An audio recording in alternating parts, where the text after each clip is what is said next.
આપણે બધા સફળતા પાછળ દોડીએ છીએ, રાત દિવસ મહેનત કરીએ છીએ, પણ શું ક્યારે વિચાર્યું છે કે આપણી મહેનત સિવાય પણ કંઈક છે જે પરિણામ નક્કી કરે છે? આજે આપણે એ જ રહસ્ય પરથી પડદો ઉઠાવવાના છીએ કે કેવી રીતે પોઝિટિવ એનર્જી એટલે કે સકારાત્મક ઉર્જા એ માત્ર એક સારી ફિલિંગ નથી પણ સફળતા માટેનું એક ગુપ્ત હથિયાર છે. આ સવાલ ખરેખર વિચારવા જેવો છે, નહીં? આપણે બધું જ પરફેક્ટ કરીએ છીએ, પ્લાનિંગ, મહેનત, બધું જ. તો પણ ક્યારેક રિઝલ્ટ કેમ ઊંધું આવે છે? એવું તો શું છે જે આપણી નજર બહાર રહી જાય છે? લાગે છે કે જાણે કોઈ અદૃશ્ય શક્તિ આપણી મહેનતની દિશા નક્કી કરી રહી છે. તો એનો જવાબ છે આપણી આસપાસના લોકો પાસેથી મળતી એનર્જી. તમે જુઓ, જો લોકો આપણને બધું હવા આપે, આપણા વિશે ખરાબ વિચારે, તો આપણી સખત મહેનત પણ નકામી જાય છે. એ સ્થિરતા અને હતાશા તરફ લઈ જાય છે. પણ જો એ જ લોકોના આશીર્વાદ અને શુભેચ્છાઓ આપણી સાથે હોય, તો એ જ મહેનત આપણને સફળતા અને શાંતિના રાજમાર્ગ પર લઈ જાય છે. આ જ છે એ છુપું પરિબળ. સારું, તો હવે સવાલ એ છે કે આ નેગેટિવ એનર્જીથી બચવું કઈ રીતે અને પોઝિટિવ એનર્જી વધારવી કઈ રીતે? એનો ઉકેલ એક ખૂબ જ સિમ્પલ પણ પાવરફુલ માઇન્ડસેટમાં છે, જેને આપણે કહીશું આદર ફિલ્ટર. આ એક એવું ટૂલ છે જે આપણને ગુસ્સામાં રિએક્ટ કરવાને બદલે સમજી વિચારીને કામ કરવામાં મદદ કરે છે. તો ચાલો પહેલાં એ સ્પષ્ટ કરી લઈએ કે આ પોઝિટિવ એનર્જી એટલે શું. જુઓ, આ કોઈ હવામાં વાત નથી. આ એક રિયલ એસેટ છે, એક વાસ્તવિક સંપત્તિ. એ બીજું કંઈ નહીં પણ લોકો તરફથી મળતી શુભેચ્છાઓ, આદર અને આશીર્વાદનો સંગ્રહ છે. જેમ બેંકમાં પૈસા જમા થાય છે, એમ લોકોના આશીર્વાદ અને શુભકામનાઓનું એક અદૃશ્ય ખાતું બને છે. અને આ રહ્યો એ એક જ સવાલ જે તમારી આખી જિંદગી બદલી શકે છે. અને મંત્ર સમજી લો, કંઈ પણ બોલતા પહેલાં, કોઈ પણ કામ કરતા પહેલાં, કોઈને મેસેજ કરતા પહેલાં બસ 1 સેકન્ડ માટે અટકીને પોતાની જાતને પૂછવાનું છે. આ જ આખી સ્ટ્રેટેજીનો પાયો છે. આ ફિલ્ટરને આદત બનાવવા માટે આ 3 સિમ્પલ સ્ટેપ્સ છે. પહેલું સ્ટેપ, રોકાઈ જાઓ. કોઈ પણ રિએક્શન આપતા પહેલાં 1 સેકન્ડનો પોઝ લો. બીજું, પોતાને પેલું સવાલ પૂછો. અને ત્રીજું, એવા ઇરાદા સાથે આગળ વધો કે જેનાથી સકારાત્મકતા જન્મે. બસ આટલું જ. ખૂબ સરળ, પણ એટલું જ અસરકારક. ચાલો હવે થિયરીમાંથી બહાર આવીએ અને જોઈએ કે આ ફિલ્ટર રોજબરોજના જીવનમાં, આપણા ઘરમાં, આપણી ઓફિસમાં કેવી રીતે અને ક્યાં કામ કરે છે. આ ફિલ્ટરનો સૌથી પહેલો ઉપયોગ તો આપણા શબ્દોમાં થાય છે.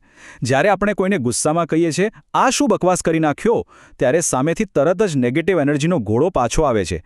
પણ એ જ વાતને જો આપણે આમ કહીએ કે ઓકે, આમાં થોડો સુધારો કરવાની જરૂર છે, આપણે સાથે મળીને કરીએ, તો તરત જ વાતાવરણ બદલાઈ જાય છે.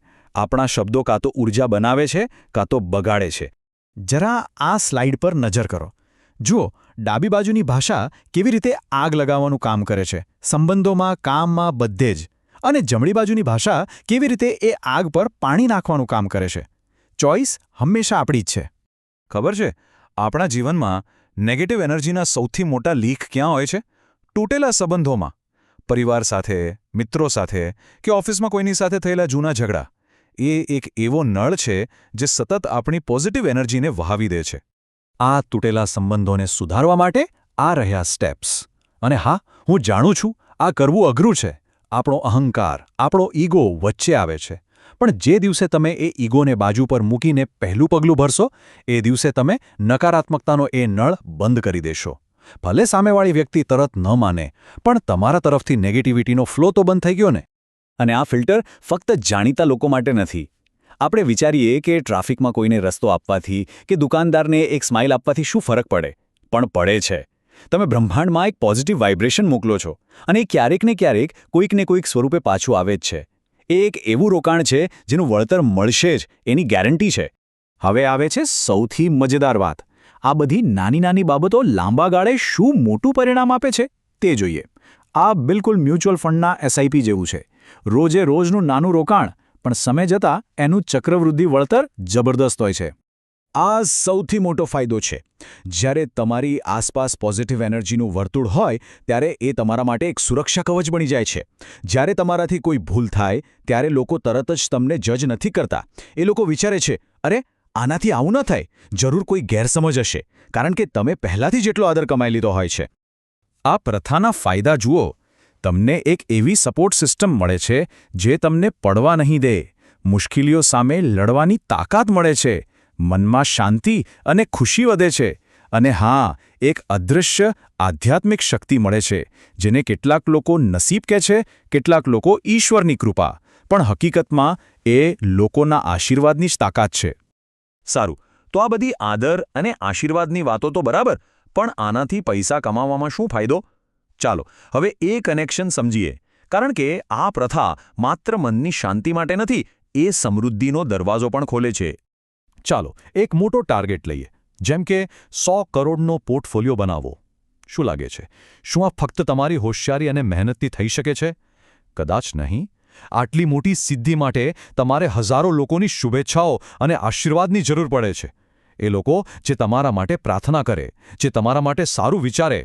આ અવતરણ આખી વાતનો સાર કહી દે છે.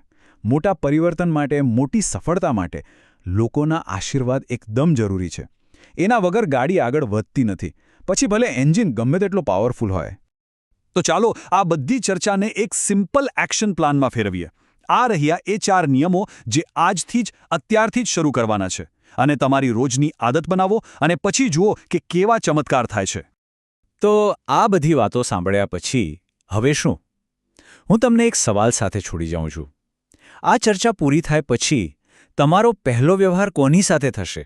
શું તમે એ વખતે આ આદર ફિલ્ટરનો ઉપયોગ કરશો? બસ એ એક નાનકડી શરૂઆત કરો અને પછી જુઓ કે જિંદગી કેવી રીતે બદલાય છે. જવાબ શોધો અને આજથી જ શરૂ કરો.